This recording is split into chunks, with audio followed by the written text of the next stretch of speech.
নমস্কার বন্ধুরা, আমার চ্যানেলে আপনাদের স্বাগত জানাই। আজকে আমি আপনাদের বানিয়ে দেখাবো ম্যাঙ্গো চিজ কেক। প্রথমে আমি একটা মিক্সির বাটির মধ্যে 6-8টা মেরি বিস্কুট নিয়ে ওটাকে আমি গুঁড়িয়ে রেখে দেব। এবার 1 চামচ বাটার নিয়ে বাটারটাও গলিয়ে নিয়েছি। এবার একটা কৌটোর মধ্যে মেরি বিস্কুটের গুঁড়োটা দিয়ে দিলাম, বাটার গলাটাও দিয়ে দিলাম, দিয়ে ভালো করে মিশিয়ে সেট করে নেব, নিয়ে নর্মাল ফ্রিজে রেখে দেব এদিকে ক্রিম চিজটা বানানো অবধি।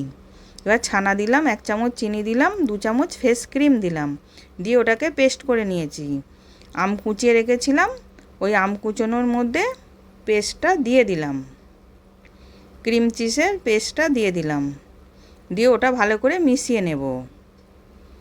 মিশিয়ে এবার ওই নর্মাল ফ্রিজে যে বিস্কুটটা সেট করতে দিয়েছিলাম ওটাকে আমি বার করে নেব।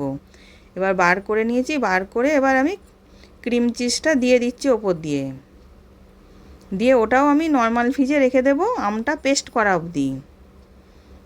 এবার আমি আমটাকে পেস্ট করে নিয়েছি। এবার চিজ আর বিস্কুট দিয়ে যেটা করেছিলাম ওটাকে আমি কৌটোটা বার করে নিলাম, বার করে ওপর দিয়ে আমি আমটাকে দিয়ে দিচ্ছি, দিয়ে ওটাকেও আমি নর্মাল ফ্রিজে সারা রাত্রি রেখে দেব। এবার তারপর আমি বার করে দেখাচ্ছি। এবার কেটে দেখালাম, কত সুন্দর হয়েছে।